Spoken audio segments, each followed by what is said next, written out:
Hey, everybody, welcome to the Empowering Process podcast. In this episode, I am having a great time with Sherry Morgan, and we're going to talk about staying connected. She is the founder of Love is Round, and we're going to dig into that concept and talk about truly how she got there and what she does and what she is creating around this process of love is round. So, hello, Sherry. Good morning, Gail. Good afternoon for you. How's it going? It's going very well, thank you. How about with you? Things are going really, really fantastic. You know, your concept of love being round, and I really am curious as to how you came up with that and visually what that looks like to you. I have a dear friend and she's love, love, love, love, love. Everything, if it's not coming from love, it's not in alignment for her. Mm. And I'm joy, joy, joy, joy, joy. If it's not bringing me joy, then I don't want to do it. I think So joy and love are the same thing. okay. I think so too. I think we talk the same language. Yeah, yeah. Yeah. So talk about this concept of love is round. Okay, so in Yeah, maybe I'll just give a teeny history because then the context will please be do. clearer. Following my spiritual path in since 1982, in 1997, I did an Ojibwe-led vision quest. And after the vision quest, I received a lot of messages, teach people about prayer. Now, I had already made contact, pretty lengthy contact, actually, a year or so, with a shaman in Mexico who call it channels, but it's something different. The spirit of fire speaks through him under certain circumstances at night at a fire with um, drinking hot chocolate and smoking cigars. And those are some of the setups that need to be in place first. But anyway, the spirit of fire asked me to come back to Mexico to start the learning for the prayer teaching. Well, an Ojibwe elder had already been a teacher of prayer at that point, but fire gave me a context for it and then later gave me a format for teaching people. The core basis of prayer, I began teaching in 2000. The core basis of prayer is the experience of connection with our spirit, with the spirit. I like to say the spirit alive in nature. Everything contains spirit, is alive with spirit. Mhm. So I began teaching in 2000. I taught in 5 countries. And what I started noticing was that I started defining healing as healing from the illusion that we're separate. and and many people, like over and over and over again, had pretty fantastic experiences of connection, and including ecstatic states or just breaking down in tears at the love that was coming back at them Yeah. or that was in their field or that they felt, or however you want to say that, because love is round. Oh, okay, so then in 2015, after teaching for 15 years, I was shown one day in my own prayer time the spiraling universe and the words love is round. I understood immediately that love is round is the design of our universe and therefore our design. Mhm. And a context, an explanation for that experience of connection that I was talking about, this profound love that just is present between me and the tree or the ocean or the clouds or the region, the territory or plants or whatever. And a context for our spiritual journey. Because I don't think a lot of people have a context of reciprocal, mutual, relational love as a context for their spiritual journey. It's interesting that you say that, and then I'll let you get back to your story. When I do meditation with people, one of the things that I've started doing in the past few years is before we start to remind them that we're bringing in life force energy and we're exhaling compassion to feed the rest of Mother Nature. And as such, we are one with our world. So very interesting. So go ahead. Yes, well, we are. Right. And by the way, I was saying I love your Circle of the Spiral. Soul logo because that is, what is that called again? Nautilus? That is a nautilus. It looks like a clamshell, but Yes. I was thinking of the Fibonacci circle. And the Fibonacci's, yes. Yes. Well, all of it is, so we're created in love. We are love. We're connected in love, etc. And it's round, but it's spiralic, not a closed circle. Right. And that is one of the best symbols of that.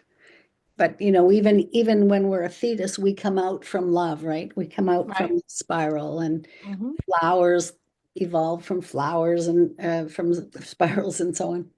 Anyway, so it's clear to me to see in nature that spiral is the design. Everything, all the planets and stars and are created in this spiral. And then, of course, we are too. But the love part is a little trickier. So because we've been trained as a culture for millennia, increasingly in mind, viewing the world from mind. And we do that mostly through language. So I call you Gail and me Sherry, for instance. And because I call you something different than me, then you're separate from me. And yet I know that we're not. Well, exactly. We're not, but we have we've created the illusion of separation, part of what I teach, but then show people that we are all one. I am in the tree and the tree's in me, and so on. So the love part needs to be experienced. Otherwise, it kind of remains a concept. So people who are doing work as you are, and as I am, and as many increasing numbers of people are, I think, helping get back to their. 1 second, you primarily fine. Okay, you just froze for a second, but you're back. Okay, I got everything's connected. Hopefully, it won't do that again. That's fine. That's fine. So and so the whole circular thing, and it's interesting because I used to call awakening, what I consider what we're doing now, awakening, a spiral going up, which is like that spiral. And that if I were 2 spirals away from you in my evolution, and it's not an evolution, it's an awakening, we're all equal, then you don't understand my language,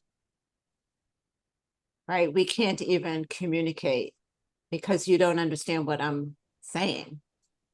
Well, this, of course, is a big problem on the planet. And of course, it's not just as innocent as what I call, this is a coaster. Then we add a whole bunch of other labels to it. It's a square coaster. It's got an image of a starfish on it. It's white and orange. It's pretty or ugly. And we don't distinguish between an assessment like pretty or ugly and coaster, like something that we might call even a fact coaster. We can all agree that it's a coaster, but we can't all agree on its usefulness, its attractiveness, Mhm. its whatever. And so we put layers and layers and layers of judgments on things, and it separates us further and further and further and further, and keeps us further and further and further and further away from love and connection and equality, you called it, right? That we are all equal.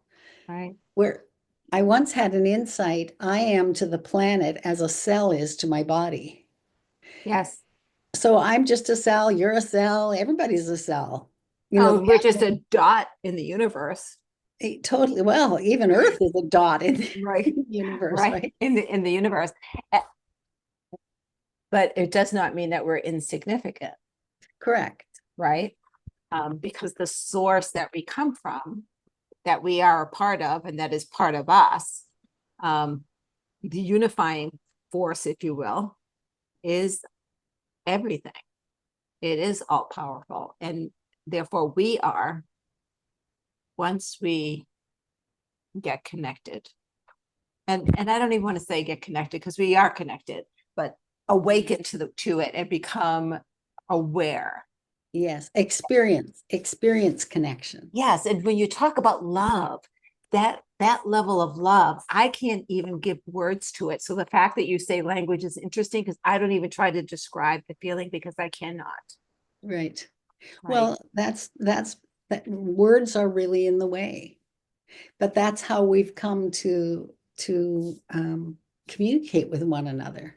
We've lost our, what do you call it, our in what is it, like dogs and cats have Well, that intuitive sense, instinct, the instinct, intuition and instinct. right?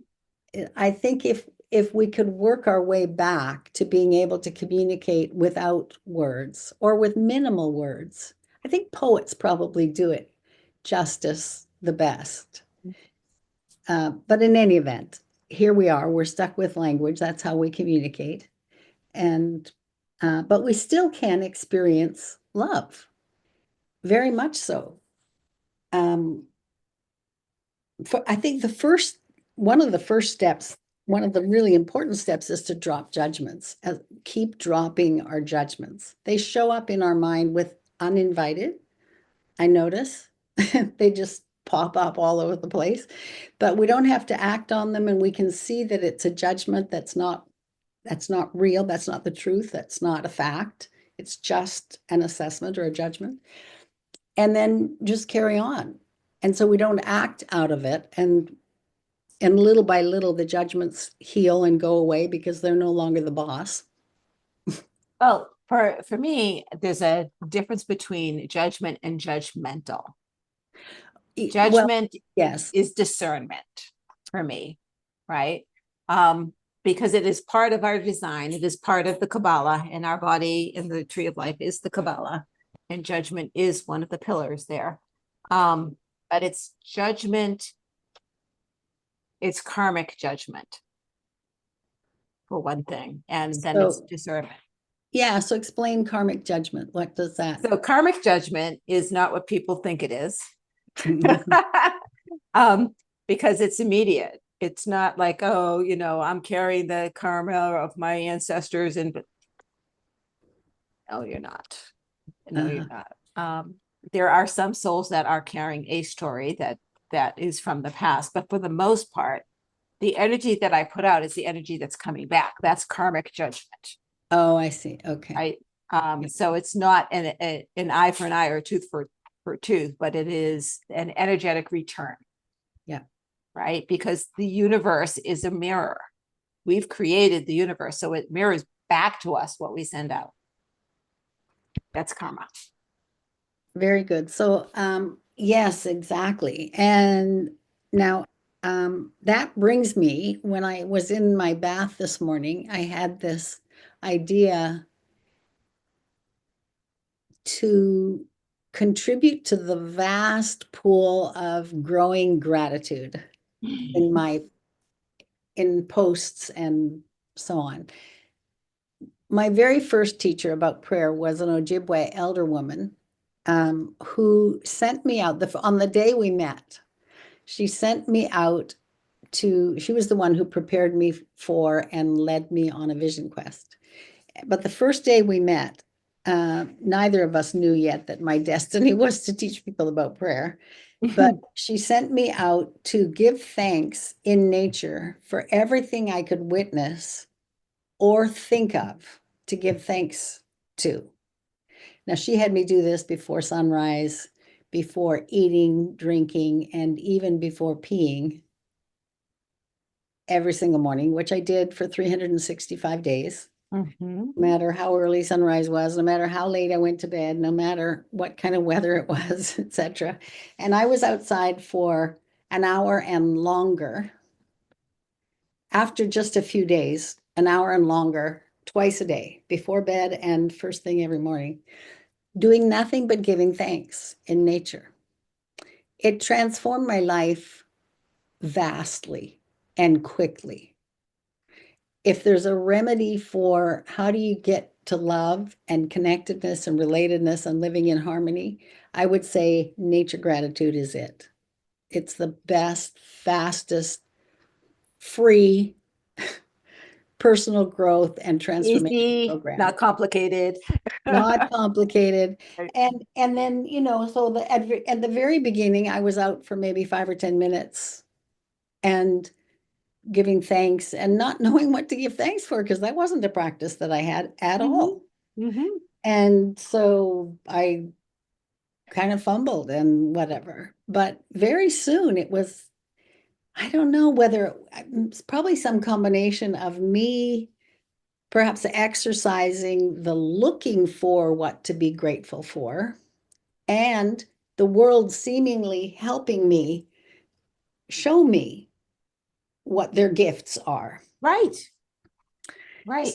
So then it became this kind of dance. And before long, I was so surprised that the world was speaking back to me. I had no idea that could happen at that point in 97.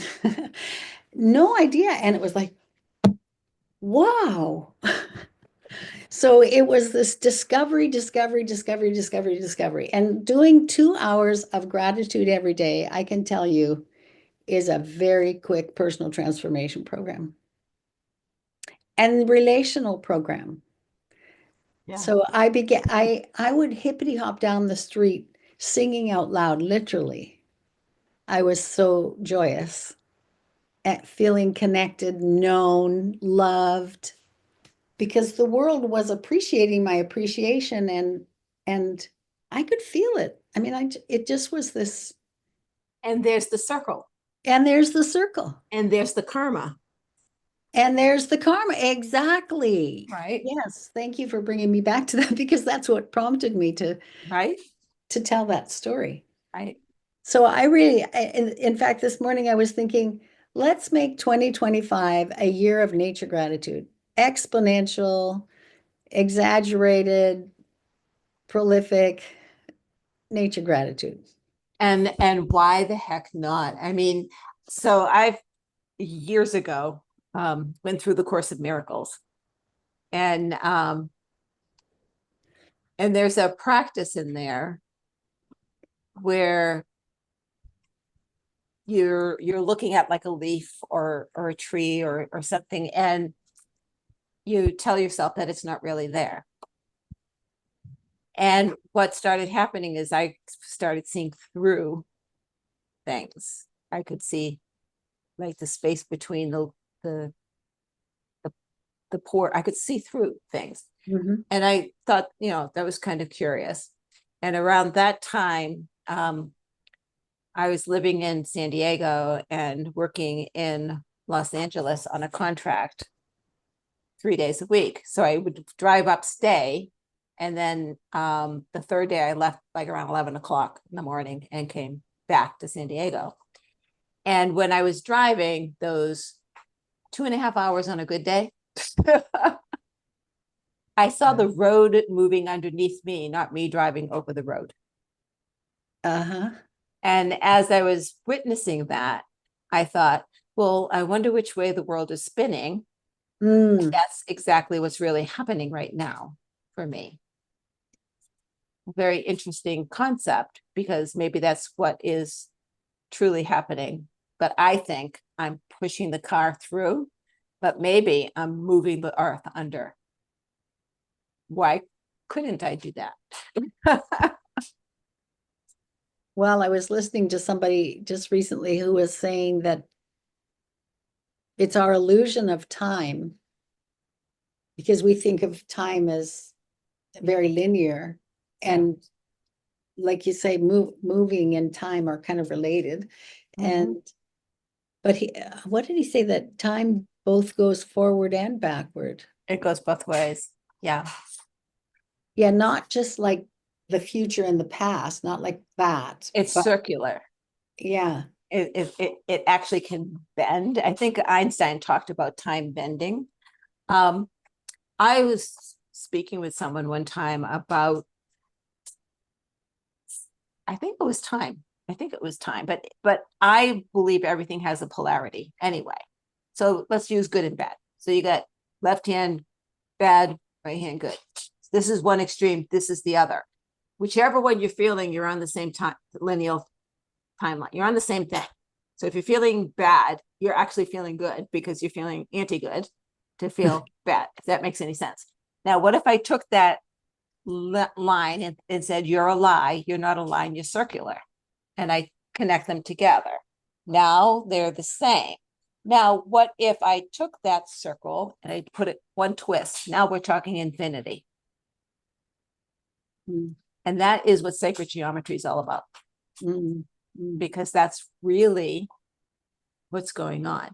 Right after that, I thought, so we talk about rebirth, right? What if my rebirth is not going forward, but my rebirth is whatever timeline I decide I want to come back on, that I've already lived all of my lifetimes. I'm just choosing which experience to have today. Who's to say? Yeah, who's to say?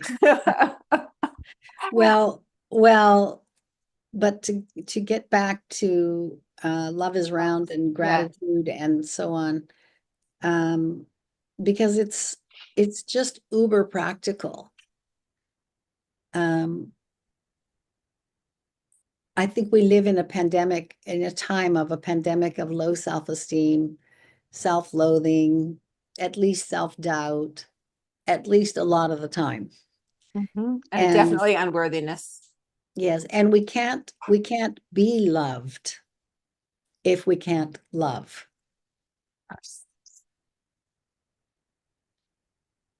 So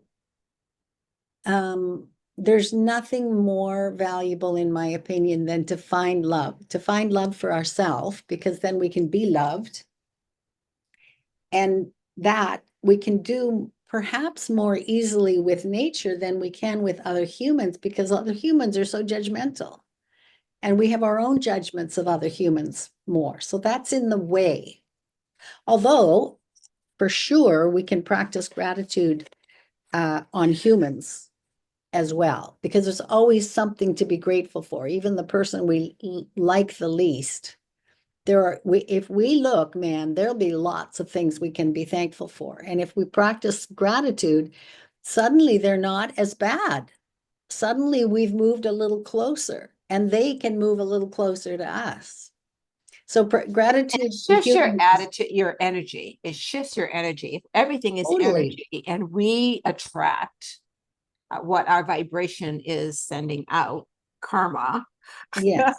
Then wouldn't we want to attract the best that we can in the moment? Yes. Right. And we can do that. I mean, even the most hardened self-doubter could just try it out. What? Okay, let me practice gratitude like as often during the day as I can. Right. And just see what comes back. Right. Yeah, you don't even have to believe anything that you and I are saying. Just go try it out, check it out, see what happens. Yeah. And I would tell, and I do tell clients that work with me, what brings you joy? I go do that. Is it going? So this is a great story. I had a client who, for her, joy was to be on a swing. So we went to the beach. The swings were on the beach, and we swung. And then I had a picnic blanket, and snacks. We laid down on our backs and meditated. And then we started our session. Nice. It was fantastic. Yeah, I bet it was. Yeah. Absolutely. Yeah. Yeah. Absolutely. So, and you could replace meditation with gratitude. I mean, you can be out walking along. You don't even have to stop. I did for those 2+ hours per day. I stood in a particular place in nature beside two great big cedar trees and in front of a little stream. And that's where I chose to give thanks. And there's plenty that happens all around, including the weather and seasons and, little insects and whatever comes by. But you can practice gratitude as you're out walking on the way to the store if you're really short of time. Right. Thank you, beautiful tree. Thank you for cleaning our air. Thank you for your apples. Thank you for your service. Thank you for holding our earth together. Whatever. Thank you for creating oxygen for me to breathe. Thank you for creating shade in the summertime. Yes. Right. And so on and so on and so on. Right. And, the clouds. I mean, how often have you heard the expression or somebody say, oh, it's a shitty day, it's raining? No, you know what? Nothing lives without rain. It's a huge gift. So if we switch to gratitude for the rain and start appreciating all the gifts of the rain and the clouds and the wind and so on, then it's a different world. We actually live in a new world and a new worldview and a new beingness in the world, right? Right. And that I believe is what the new world is all about, that people are talking about. And there will be two worlds. There will be those who can't get out of their stories, right? And there'll be those who are waking up and finding the circular life, which is, I mean, it's been a godsend for me. My evolution, my change, my awareness grows exponentially. I mean, it doesn't stop, which means my lessons don't stop. And sometimes the lessons are hard. They're not always easy. Sometimes you have to study really hard to pass that test. But I'm grateful for the opportunity to grow and learn. Yes, exactly.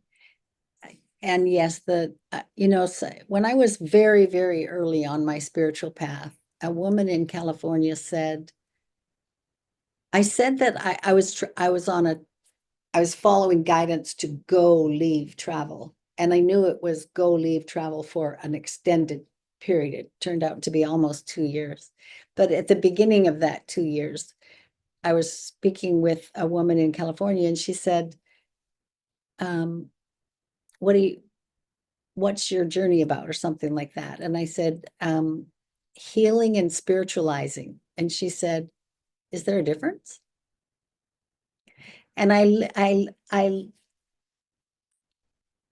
it so struck me. I don't think I answered because I was just like, I don't know. But I don't think there is. I think as we heal the wounds, and I think the wounds are largely from a judgmental world and a mind world, like, I don't know, we have to have 5 degrees to be valid or something.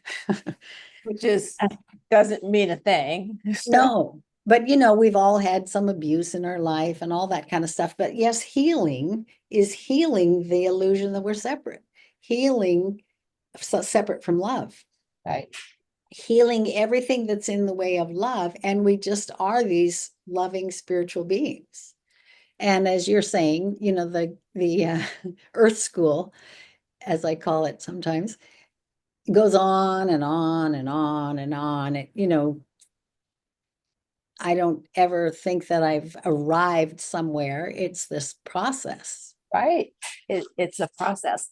One of the lessons that I became very experientially learning, so very good at, is the fact that we are all energy. And I healed myself, done a healing process through untangling energy, right? And in that process, from a place of love and a place of forgiveness, right? And a place of release. Those are the three things that went into the practice of untangling the energetic web that was dis-ease. And it could be physical disease, it could be emotional disease, it could be a mental disease, it could be the stories that are disease. You're out of balance, dis-ease. It is energy that is stuck. And it's energy that we attach a story to. One of the other things I emphasize with my clients, which is really important to understand, is that emotions last no more than 90 seconds.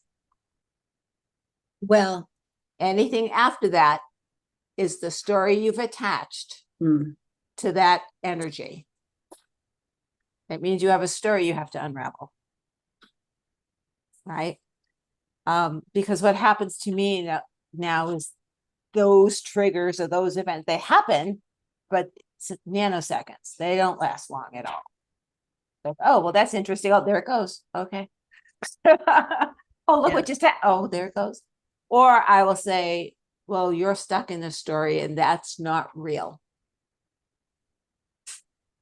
And I can say that because I believe it and I know it because I've internalized it. So you can't just say it if you don't believe it. No. Well, then you're an inauthentic teacher in my world. So if you haven't walked the path yourself, don't teach others, because then it's more like preaching. And that is exactly what most coaches do today.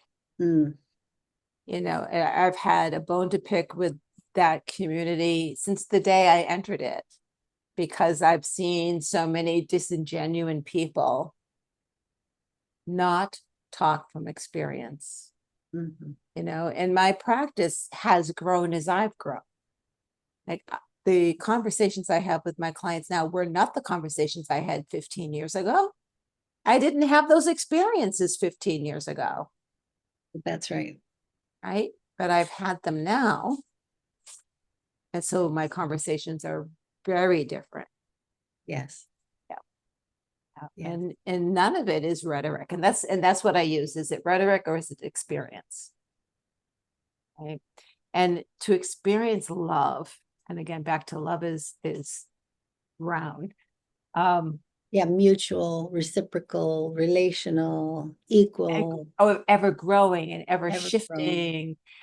Right. I mean, I just wish for you listeners that you get to experience. Godly love is the only word that comes to mind right now, of non-egoic love, because that's what we're talking about, because that's pure, it's visceral, it's through the whole, it can be orgasmic, right? It's because it's just so powerful and so beautiful and so delicious, and it cannot be explained. Right. And not to have people judge themselves if they don't feel orgasmic or something big, because love is just the absence of not love, in a way. My line, right? Not love. Love is the absence of not love. Yeah. So love is what's there when everything else is out of the way. Yes. The languaging, the story, the noise, the narrative, the judgmentalness. When that's not there, love is present, and connectedness and relatedness is present. Yeah. When I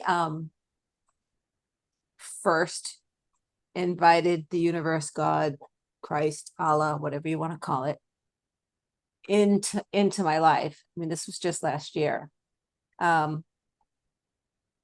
It was profound. And I still, when I tell the story, the love brings me to tears, because I literally sat there and said, I don't want to ask you for help anymore. I don't want to turn to you. People pray because they need something. I don't, you're not my ATM machine of help. I want you in my life every day. I want you to experience my life with me. I want you to be with me every day. It was such a profound experience for me to go through that and desire it so deeply. And when that love is present, that's when joy is present. Okay. I'll buy that. Well, joy and love are emotions of the heart. And in ancient Chinese medicine, this is the emperor, not our brain or mind. Emperor or empress. Our heart is meant to be the one to steer the ship, to guide the way. And the brain or mind helps us figure out how to do it. But we've got it the other way around in our culture. It's upside down. When I work with people, I like to work with mind, body, and soul. When I say body, we're talking gut, right? What's going on in your gut? There's a gut brain. When I talk about your mind, you've got your conscious, your subconscious, and your superconscious. So we're not just talking one thing, but that brain. And the soul is the heart. So it's so funny because that's how I see it. Yeah. That's how I see it. Right. And so the three of them, when they're in alignment. Yeah. So mind is reason and logic and what I call understanding. Heart is knowing. So when we know something, like we just know it, we don't know where we know it, why we know it, how we know it, we just know it, like know it. Yeah. That's the energy of the heart speaking. Right. And that's the emotion of joy. And joy, I learned, is the meta emotion for all of us, just like love is the meta, call it emotion, for all of us. The other ones, as you were saying, when, if there's sort of a valid 90-second window when the experience of an emotion is of let's say something happens and it triggers an emotion, then let's say 90 seconds is the duration of the actual emotion. Mm-hmm. And then after that, we get caught in stories and we bring on the emotion by the stories. Right. As opposed to the pure emotion that happened in that instance, that moment, that thing happened that triggered an emotion. But anyway, yeah, so letting go of the story helps us let go of a whole worldview, a whole belief system. We've got a lot of agreement for certain of our beliefs in our culture, right? So we actually have cemented them in stone much of the time. Right. But it's actually not the real world. So one of my teachers said that dreams are more real than what we call reality. The world isn't real to begin with. It's an illusion. It's a game, because we create it. We create it with our words. We create it with our actions. We create it with our choices. We create our reality. Again, karma, what we put out comes back. What we put out comes back.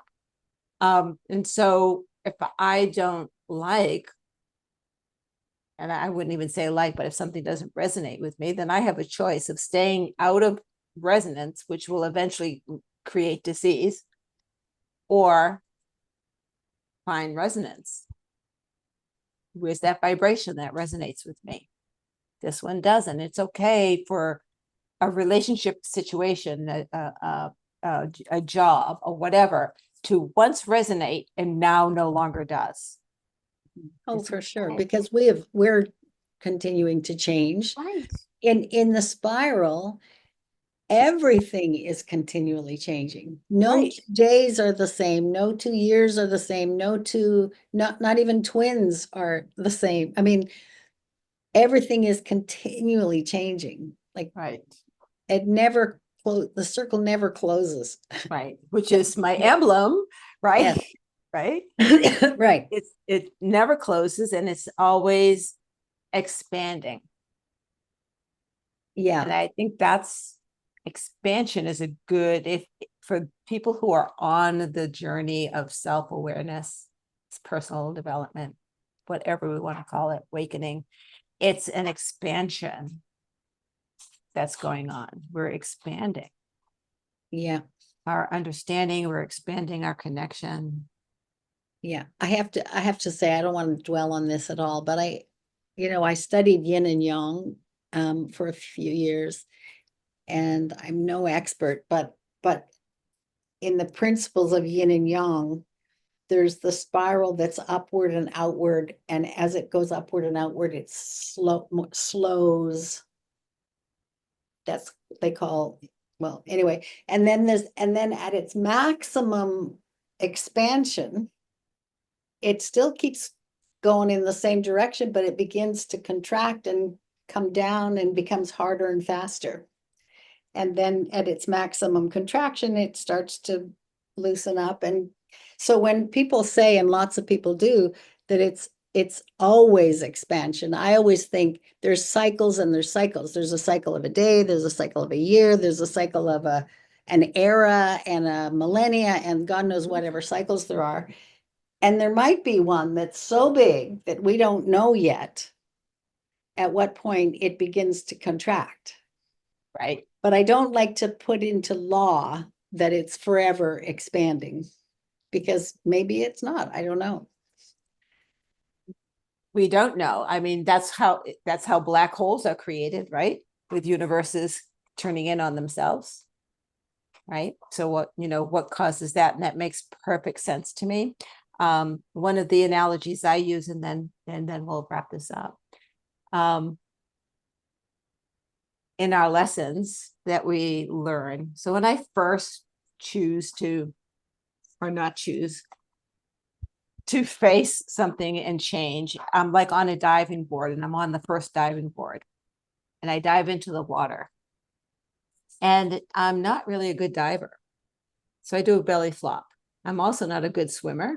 So I play around in the water. I'm swallowing water, I'm choking, and it's a horrible experience. But I finally get out. And I now can go to the second level diving board. Now I'm stuck on that level unless I dive in. But I know how not to do a belly flop this time.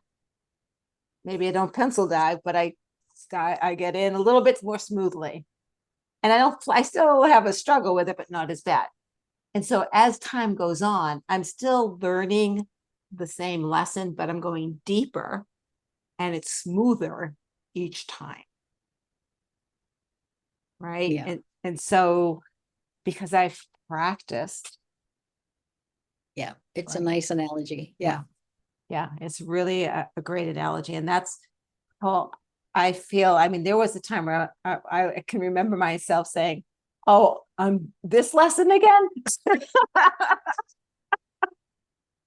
But it's a little bit different this time, right? Because it's a deeper dive. It's the peeling of the onion, or whatever analogy folks want to give. So I want to say, how can people get in touch with you if they want to know more about what you do, or maybe hook up with you? Loveisround.net. Loveisround.net. And you're on social media? I'm on LinkedIn, well, under my name. So there is a Love is Round Facebook page, but I don't know what I set it up as, but whatever I set it up as, it drives me crazy because I don't know how to post there. I don't know how to read people's it's just weird. But anyway, so Sherry J. Morgan is my Facebook. Probably Sherry Morgan Love is Round is LinkedIn. Love.is.round is Instagram. And I think I've got another one. Oh, alignable.com. Oh, And it's beautiful. either Sherry Morgan or Love is Round or both. I'll look them up, and there will be links in the comments so people can get in touch with you. And But you've got a book. Talked a lot about gratitude, and Yes.